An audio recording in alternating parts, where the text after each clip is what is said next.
If a truth is hidden behind a door that cannot be seen with the eyes, but pulls your belief deep into the darkness, would you dare to open that door? Today's story is exactly like that.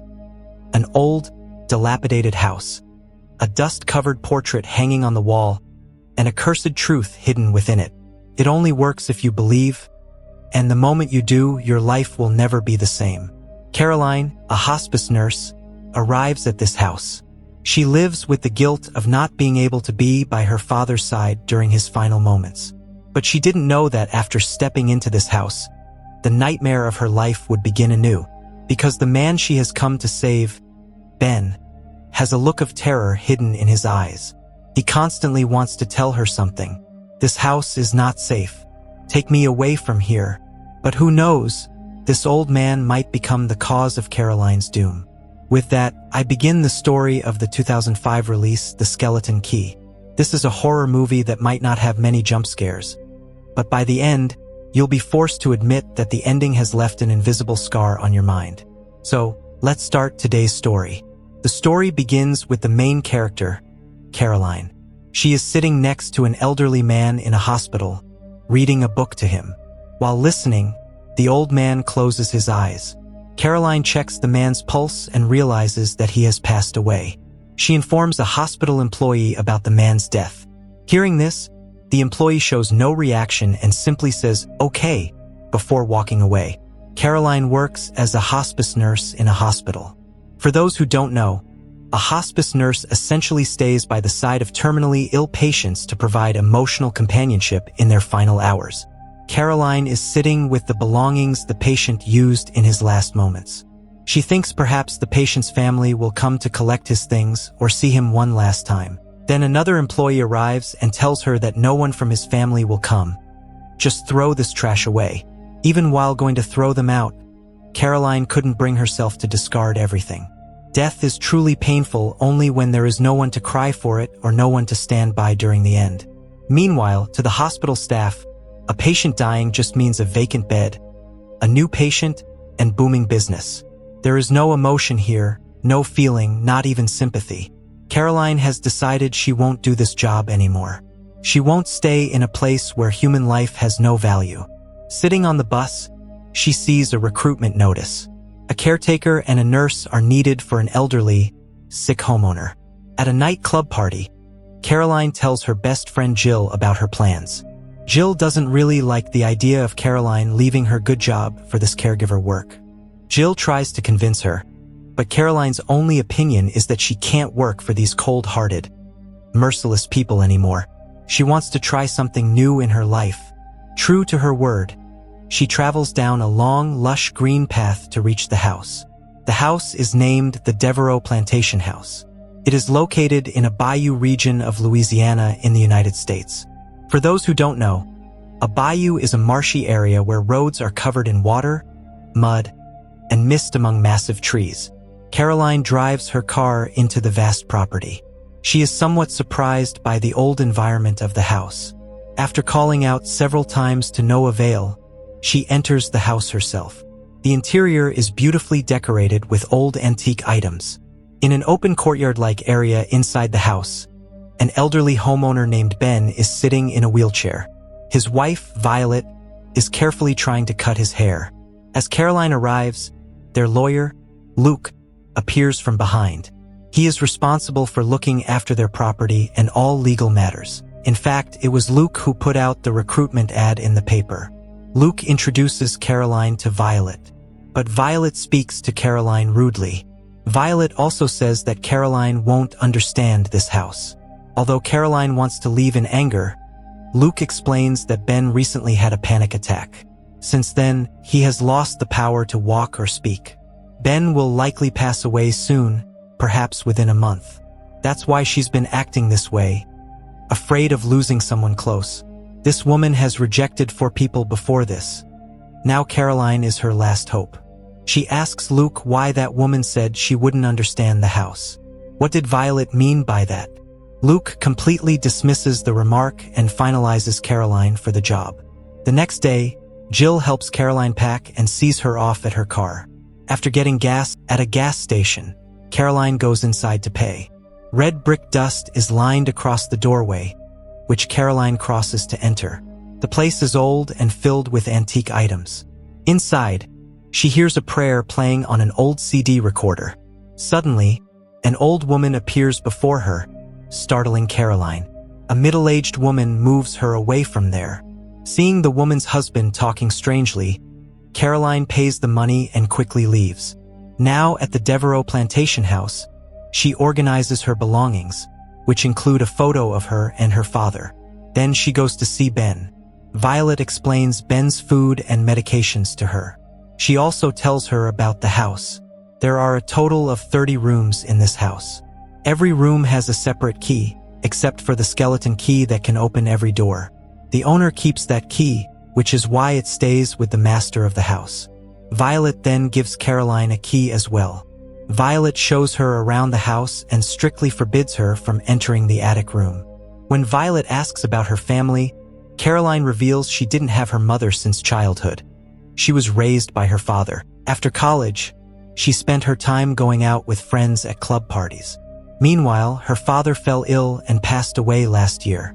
Perhaps this is the reason she entered this profession. Violet tells Caroline more about the house's history. Ben and Violet bought this house from two siblings many years ago. The girl's name was Madeleine, and the boy's name was Martin. They were children of a very wealthy family and inherited this house. They stayed here for many years, but sold the house due to a financial crisis. Furthermore, she mentions certain rules and regulations for staying in the house. The house is full of antique items, and Violet has kept photos of those siblings in frames. As Caroline touches a frame, a photo falls out. It shows the sibling duo with two other people. Names are written on the back. One is Papa Justify and the second is Mama Cecile. Caroline notices there isn't a single mirror in the entire house. Violet gives her a silly reason, saying she doesn't like seeing the signs of old age in a mirror. That's why she sold all the large mirrors in the house. Caroline can keep a pocket mirror for personal use if she wants, but hanging large mirrors is forbidden. Violet also mentions that she smokes. Caroline should get used to this habit, as Caroline herself doesn't smoke. The next morning, Caroline was looking after Ben in the garden, while Violet tended to her plants. For some reason, Caroline repeatedly feels that Ben wants to tell her something. Perhaps she was finding reflections of her own father in Ben, which is why she feels this way. Violet asks Caroline if she believes in any religion. She replies that she believes, but not in superstitions. Then Violet asks Caroline to bring some seeds from the storeroom next to the stairs. While getting the seeds, out of curiosity, she uses the master key to open the storeroom and begins to explore. In addition to antiques, the room contains various preserved remains of humans and animals. Just like in museums or scientific labs, animal bodies or parts are submerged in liquid. Seeing Caroline's delay, Violet arrives and Caroline hides. After all this, Caroline asks Violet if Ben's condition happened while he was in that storeroom. Why did Ben go to that storeroom? And how did this happen to him? Violet didn't answer and said, "Ask Ben about it." At night, after showering, Caroline felt a strange unease while going to sleep. So she went to Ben's room to check on him, but not finding him there, she began searching. It was raining heavily outside. Caroline looks out the window and sees Ben crawling on the railing next to the window. It seems he wants to escape from this house. Despite Caroline calling out repeatedly, Ben doesn't stop. He falls to the ground from there. Caroline calls for Violet and goes down to handle Ben. Ben has had another panic attack. While going to get the wheelchair from the room, Caroline sees that someone has written, "Help me," on a white sheet in Ben's room. Keeping the sheet in her own room, she manages the situation for the night. But the same question remains in Caroline's mind. Why doesn't Ben want to stay in this house? She keeps thinking about what Ben is trying to tell her or show her. The next morning, when Luke arrives, she takes him to her room to show him the sheet from last night. But Caroline sees that the writing on the white sheet is gone. Then Violet arrives and takes Luke away. Caroline now begins to explore that storeroom again, avoiding Violet's eyes. There she finds an album and some books of magic spells, along with a CD. She also sees all the mirrors of the house stored here. While trying to hide as Violet arrives, she accidentally breaks a preserved jar. Not seeing Caroline there, Violet leaves. Afterward, Caroline goes to Jill's house in the city and listens to that CD. When Caroline tells her about the storeroom, Jill tells her it was actually a hoodoo room she had entered. Hoodoo is not exactly a religion, but a form of folk magic influenced by West African and Christian beliefs. In contrast to traditional faiths, hoodoo is specifically used as folk magic. In some areas of the southern United States, like Louisiana, Mississippi, and Long Island, this magic was prevalent among slaves and locals. According to hoodoo believers, they can use plants, soil, mirrors, hair, blood, and salt to create things that can cast curses. They believe they can summon spirits, change luck and minds, and even transfer souls. Keep the soul transfer part in mind right here. The explanation will be revealed later. Furthermore, one of Jill's aunts practices this, so Jill has some knowledge about it. Jill says these things don't harm those who don't believe in them. The effects only apply if you believe. Jill shows Caroline a laundry shop where this kind of magic is practiced in secret. Basically, hoodoo is also a type of black magic. Meanwhile, one day when Caroline hangs a mirror in her bathroom, Violet gets very angry and takes the mirror with her. Learning about these things from Jill, Caroline questions Violet further about the house. Now Violet begins to tell Caroline more about the house's history. This happened about 90 years ago. The original owner of this house was named Thorpe, who worked at a bank.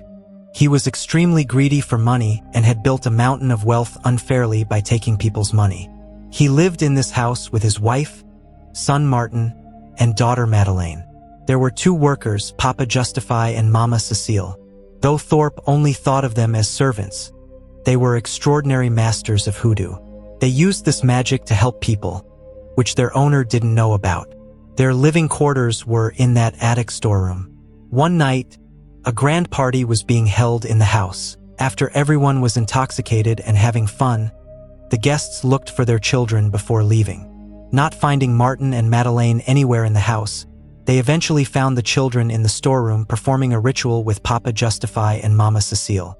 The intoxicated guests and the owner became enraged, dragged them to the garden, tied them to a tree, and burned them alive. Both children kept saying, "We wanted to learn. That's why they were teaching us magic," but no one listened. After this incident, due to the power of money, the court case didn't go well, and no justice was served for their deaths. Eventually, Thorpe went bankrupt, killed his wife, and took his own life. The children stayed in this house for many years. People used to say that all this happened because of the curse of Mama Cecile and Papa Justify. Even now, the souls of those two remain in this house, specifically in that room, and they can apparently be seen in mirrors. That's why Violet has marked every door in the house with red brick dust. They believe no evil spirit can cross those lines. Violet says, "What happened to my husband might happen to me too. What do you care? You'll just leave like the others." Caroline still doesn't believe in mirrors and spirits. Later, Caroline goes back to the city to the laundry shop and meets the people there, including a woman named Mama Cynthia. She talks to her about Ben and just wants to know exactly what happened to him and what he is trying to tell her. Mama Cynthia teaches Caroline some magic. Even though Jill doesn't like this, Caroline felt bad for Ben for some reason and wanted to do something to fix him. Hearing this, Jill doesn't stop her anymore. Caroline tries to apply the magic on Ben that she had learned, but it isn't possible because of Violet.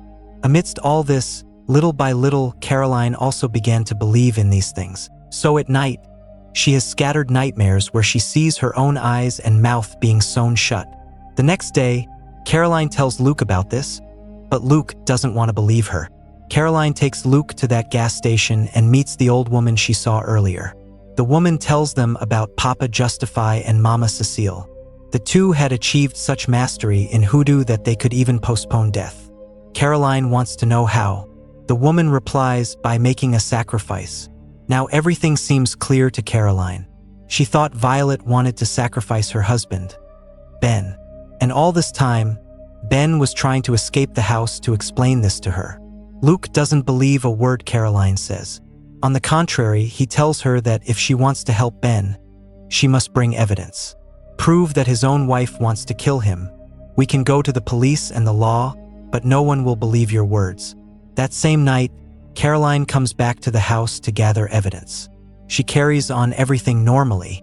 She lines her room's doorway with red brick dust. Caroline notices that even after being asked to come inside repeatedly, Violet doesn't cross the line and calls her for food from outside. This means Violet has intentions of harming Caroline. Caroline confirms this as well. When the power goes out at the dinner table, Violet goes to get candles. In that gap, Caroline mixes a medication into her food.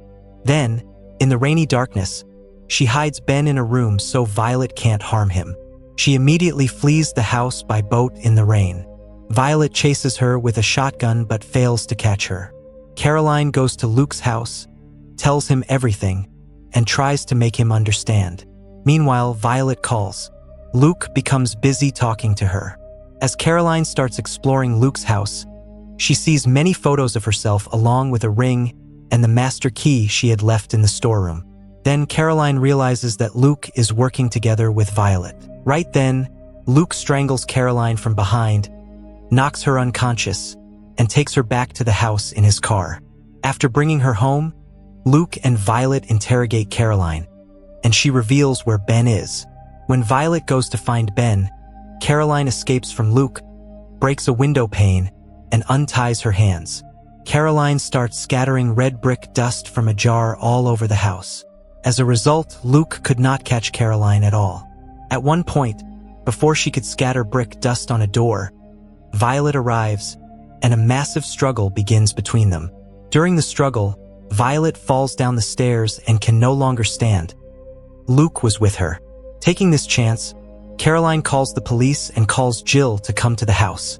Meanwhile, crawling along, Violet continues to chase Caroline. To save herself, Caroline goes to the storeroom. Not knowing what to do, she draws a hoodoo symbol, scatters salt, and stands with a knife in the middle of a circle surrounded by mirrors, using her own blood. Violet arrives there immediately. Caroline thought these things would protect her. Laughing, Violet throws a mirror at Caroline, and in it, she sees the faces of Madeleine and two others. Finally, she sees the face of Mama Cecile. Right then, both Caroline and Violet lose consciousness. When they regain consciousness, Caroline stands up and starts smoking. This is where the real mystery of the story is revealed. In a previous part of the video, I mentioned remembering the soul transfer. Now the truth is, they never actually died. Instead, they transferred their souls into new bodies, while those who were killed in the fire were Martin and Madeleine. Meaning, Ben's body was being controlled by Luke's soul all this time. And Papa Justify's soul was in Luke's body, while Mama Cecile's soul was in Violet's body. Violet's body had grown old, so Mama Cecile needed a new body, for which Caroline had been chosen. Papa Justify had already obtained Luke's body earlier. But since Caroline doesn't believe in hoodoo, and hoodoo won't work unless you believe, they planned everything so that Caroline would gradually believe in magic. And once Caroline started to believe, they seized the opportunity and swapped her soul with theirs. In the morning, the police and Jill arrive there. Luke explains the whole situation to them. When Caroline, in Violet's body, tries to tell Jill something, Jill ignores her because she is in Violet's body. Since Mama Cecile, in Caroline's body, doesn't recognize Jill at first, she hears her name and then hugs her. Luke tells Jill that Caroline has done a lot for Violet all this time. Jill asks, "How do you know all this?" Luke informs her that Violet has willed this house to Caroline. Isn't that enough proof? And right here, Caroline in Violet's body and Luke in Ben's body will never be able to tell or explain to anyone exactly what happened to them. They will have to remain helpless like this. And perhaps when these new bodies grow old, Mama Cecile and Papa Justify will look for new victims. This is why they say not to believe in everything. If you give fear a place in your mind, it will consume you even more. So this was the story of the movie The Skeleton Key. How did you like the story and my explanation? Let me know in the comments. And somehow, at least 1,500 likes must be completed on this video. Furthermore, 80% of you audience forget to subscribe. How long does it take to subscribe? Subscribe quickly and wait for all the new horror stories on my channel. Some doors are never meant to be opened. And now you know why. Goodbye.